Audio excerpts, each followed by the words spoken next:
guys, welcome back to my channel. Today we're doing another dun dun anime review, and today we're reviewing the anime called Evangelion.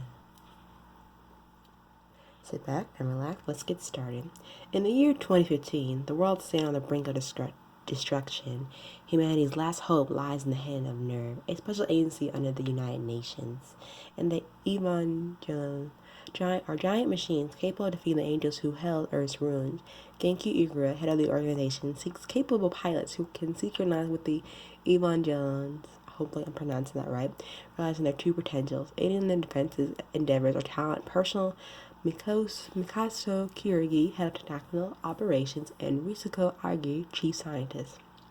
Face to face with his father for the first time, 14-year-old Shinji Ikura, our average life is irrevocably changed when he is whisked away into the depths of NERV, into a harrowing new destiny, and becomes the pilot of the Evangelion Unit 01, with the fate of mankind on his shoulders.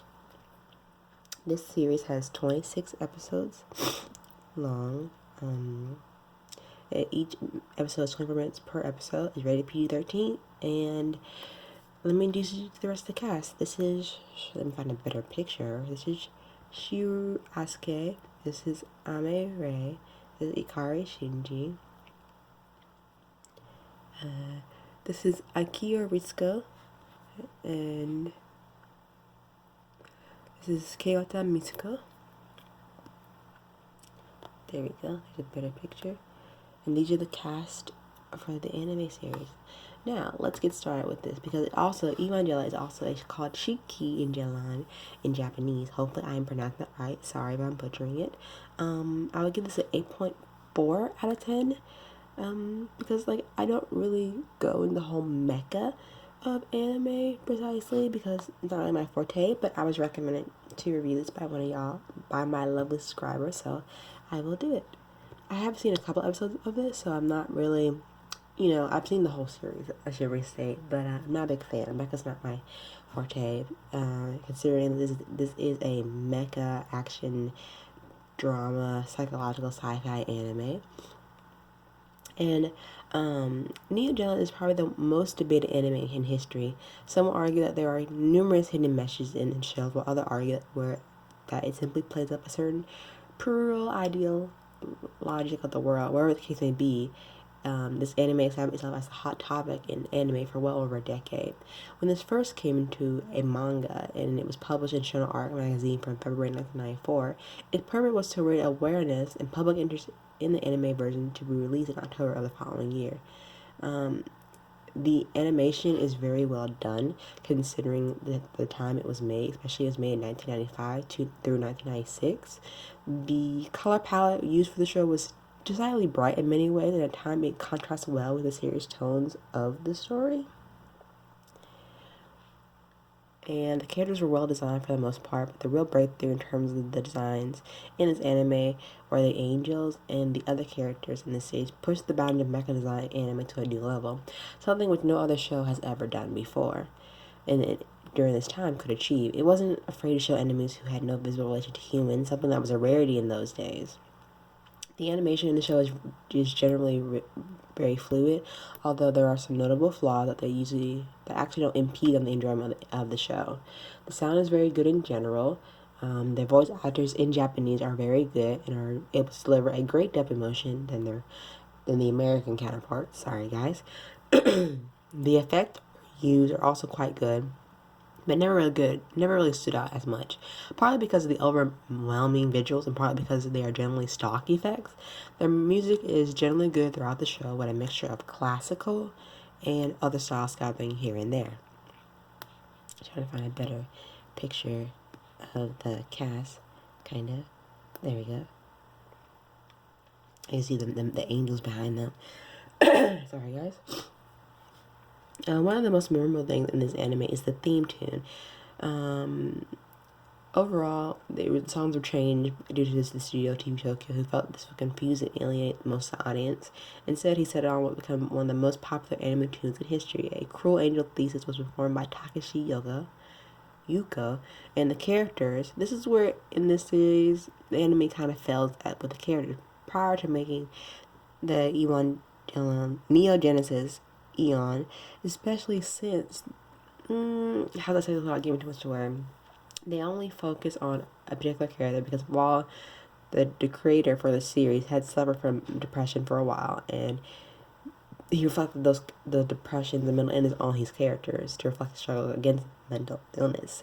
Each of the characters flawed in a different way, something that's unusual for the anime at this time. This led to some interesting and highly original character development. Unfortunately, the show fails in this area of one key factor: Ikura Shinji.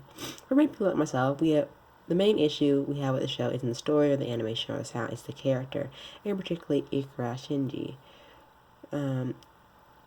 In creating him, the production team lost focus of the other characters in the background, but they slowly focus on him.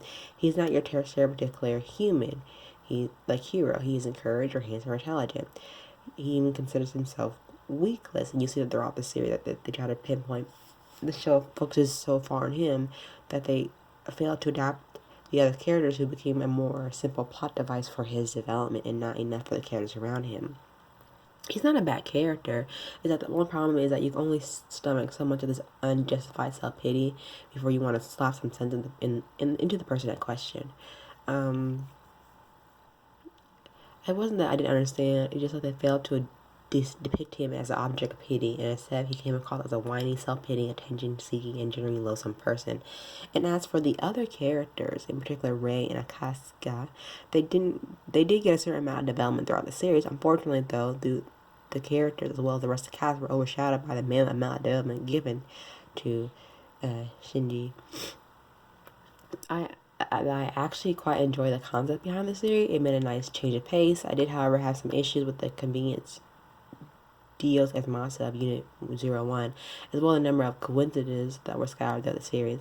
The story itself isn't all that original, and clearly borrowed elements from other sci-fi stories. What made the story seem to be original was the inclusion of the religious and psychological concepts, as well as the inclusion of the Faraday psychology. These form core elements of the story, so what would have been standard save-the-earth scenarios became a divine into the psyche of characters. The basic plot is borrowed directly from a space battle Yamato and the idea of young people protecting the Earth.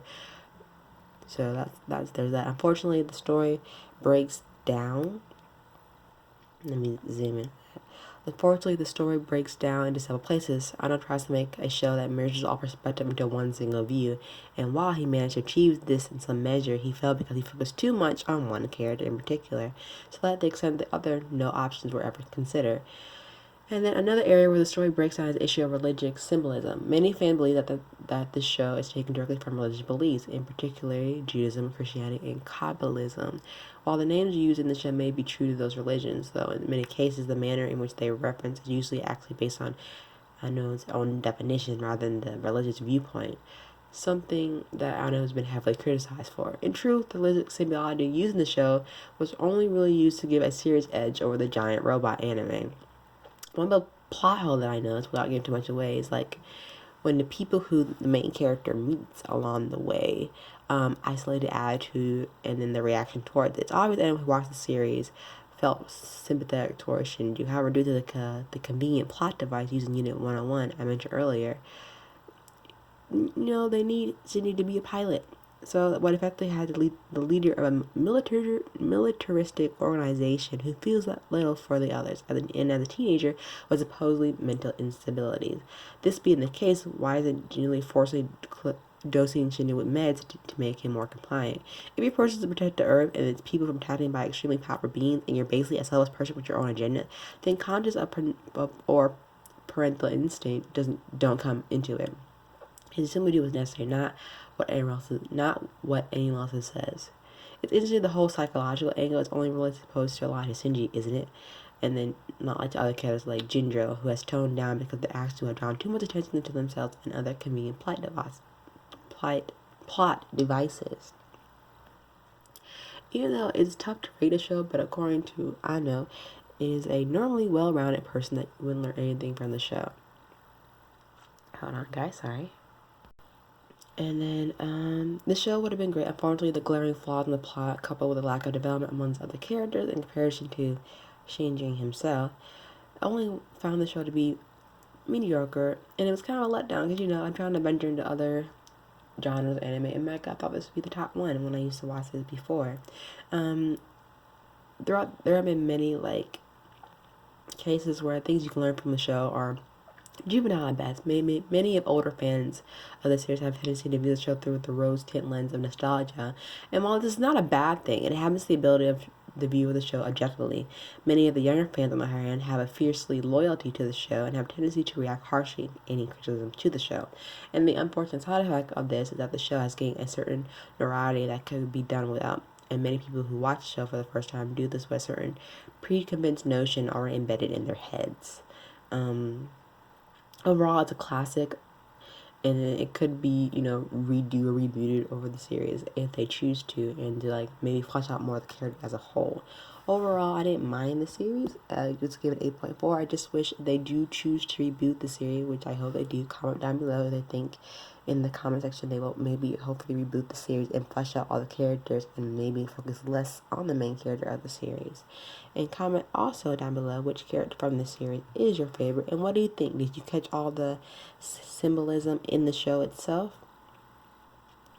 And did you think it should not have focused so heavily on the mental illness or the legit aspects of this series as it did as it originally started out in its debut?